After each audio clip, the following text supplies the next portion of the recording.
के नाम से यूट्यूब चैनल चलाने वाली ज्योति मल्होत्रा को पुलिस ने पाकिस्तान के लिए जासूसी करने के आरोप में गिरफ्तार किया है। ज्योति पर आरोप है कि उसने पाकिस्तान की खुफिया एजेंसी ISI तक भारतीय सेना से जुड़ी कई संवेदनशील जानकारियां पहुंचाई है। ज्योति की करतूत ने लोगों के जहन में उस जासूस के नाम को जिंदा कर दिया है जिसने पाकिस्तान की धरती से भारत को धोखा दिया और ISI के लिए कई भारतीय जिंदगियों की मौत का सबब बन गई।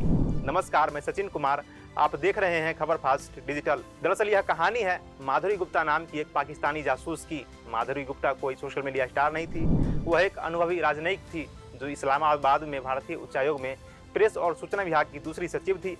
उनकी कहानी ज्योति से बिल्कुल अलग है पर बेहद चौंकाने वाली है। यह बात 2010 की है जब दिल्ली पुलिस की विशेष शाखा ने माधुरी को ऑफिशियल सीक्रेट एक्ट के तहत गिरफ्तार किया।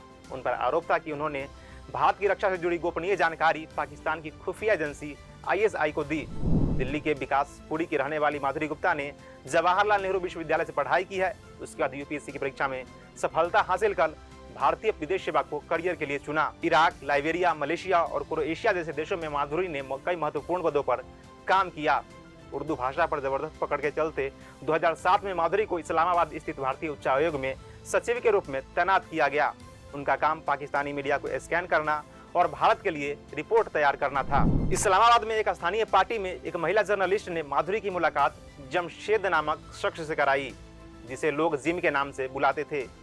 इस महिला पत्रकार के जरिए जिम को पता चला कि माधुरी जैश-ए-मोहम्मद के सरगना मौलाना मसूद अजहर द्वारा लिखी एक किताब खोज रही है। बस यही से जिम को एक मौका मिला और उसने इस किताब को ढूंढने के बहाने माधुरी से नजदीकियां बढ़ाना शुरू कर दिया। कुछ ही दिनों में 30 साल के जमशेद में 52 साल की माधुरी को पूरी तरह अपने प्यार में काबू कर लिया।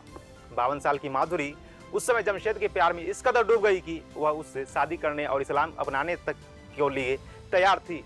जमशेद ने साजिश के तहत माधुरी के अपने राज जाना शुरू किया। एक दिन जमशेद को पता चला कि वह भारत सरकार से बेहद खफा है।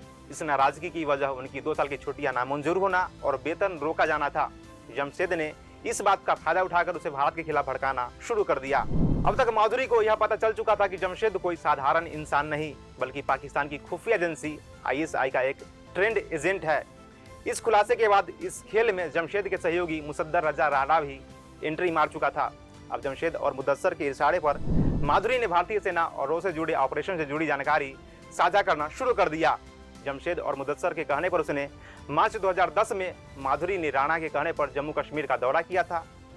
वहां से उन्होंने राज्य की वार्षिक योजना की रिपोर्ट हासिल करने की कोशिश की। 2009 में भारतीय खुफिया एजेंसियों को शक हुआ कि इस्लामाबाद में तैनात एक राजनयिक पाकिस्तान की ISI को गोपनीय जानकारी दे रहा है। जांच शुरू हुई और माधुरी के फोन, ईमेल और गतिविधियों पर नजर रखी जाने लगी। तफ्तीश में यह पाया गया कि माधुरी ने भारतीय खुफिया एजेंसी रो और नीतिगत फैसलों से जुड़ी संवेदनशील जानकारी ISI को दी थी। इसमें भारत पाक वार्ता से जुड़े एजेंडे, 26/11 मुंबई हमलों की जांच और भारत अमेरिका के बीच साझा की गई जानकारियां शामिल थी। माधुरी ने अपने ब्लैकबेरी फोन और घर के कंप्यूटर के जरिए जमशेद और राणा से संपर्क बनाए रखा था। उन्होंने न केवल गोपनीय जानकारी साझा की बल्कि भारत में काम कर रहे खुफिया एजेंसी के नाम और ईमेल पासवर्ड भी लीक किए।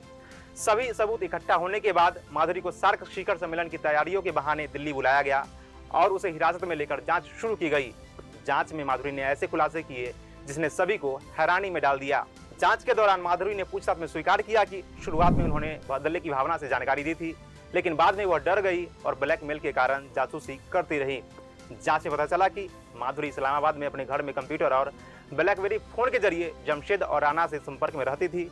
जांच में उसने ईमेल खातों पर lastro@gmail.com और arao@gmail.com से करीब 6 दर्जन ईमेल बरामद हुए थे जो पाकिस्तानी एजेंटों ने उनके लिए बनाए थे।